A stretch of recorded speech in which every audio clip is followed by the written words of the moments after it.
Yo, what is good, YouTube? Krishan checking back in with another video. Let's start this video off with the second best bodybuilder on the planet, Derek Lunsford. I grabbed this clip for his latest YouTube video. I will drop the link in the description below. You guys should definitely go check out this video.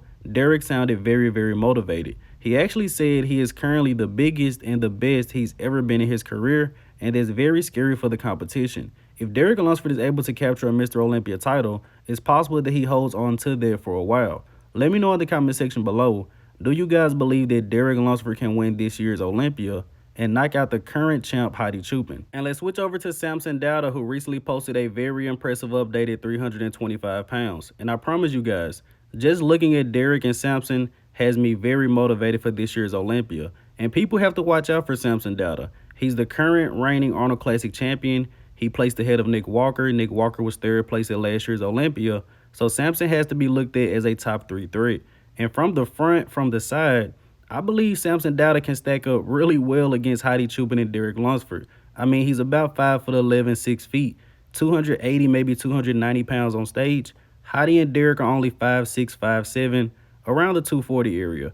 But Samson definitely has to bring that conditioning. And Samson is already a very hard guy to beat, but if he can improve on his conditioning from the Arnold Classic, he's going to be a very hard guy to beat. Now let's switch over to Hunter Labrada, who actually posted up some really impressive updates. And I think even the Hunter Labrada haters have to admit, Hunter does look improved in this update, especially in the midsection. Also, this quarter turn on the left looks pretty good. Hunter is working with opposing coach, I believe Joey Belt, the same guy that works with Keon Pearson. I noticed that a lot more bodybuilders are popping the glutes out in the back shots instead of flexing them. Let me know in the comment section below. Kind of weird, but what do you guys think about that? And I'm probably one of the few people that actually likes Hunter Labrada's physique outside of the judges. Most people paint Hunter under the same light as Ian Valliere, overrated and gifted placings. Those aren't my words, just the words of most fans. But from what I'm looking at right now, this looks like the physique of a top 10 Olympian. But Hunter will be competing in the Tampa and the Texas Pro. He's doing 2 shows to work on his peaking process. But let's hope he's not tired by the time he gets to the Mr. Olympia, because there will be his 3rd show of the year. Now let's switch over to Michal Krizo, who posted up another arm update. What a surprise. And I know a lot of people would rather see back updates, hamstring updates, but I'm pretty sure if any of us had arms like Michal Krizo, we will be posting non-stop arm updates. But from these recent updates of Michal Krizo, it looks like he's going to bring his all-time best to this Impro Classic, especially condition-wise. And I believe he will still have about 20 weeks until the Mr. Olympia, more than enough time to take a little break and then ramp back up. Now let's switch over to Hassan Mostafa, who recently posted up an update. And if I'm not mistaken, Hassan will be competing at the Orlando Pro in just a few weeks. Hassan doesn't need to do much by the Orlando Pro, come in a little bit more conditioned, and also make sure he's aware of his midsection on stage, make sure he has that in check.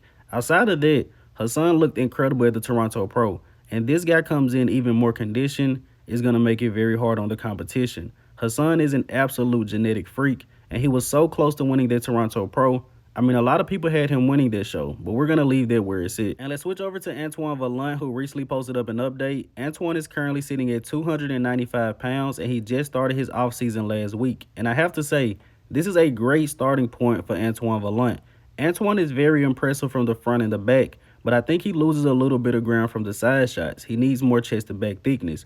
When Antoine starting his prep at 295, I'm pretty sure he's going to put on some size this offseason. Not sure if he's going to compete this year. We're getting kind of midway through the season, but maybe he qualifies after the Mr. Olympia and punches an early ticket to the 2024 Mr. Olympia. And let's switch over to Justin Shier, who recently posted up some updates ahead of the Chicago Pro.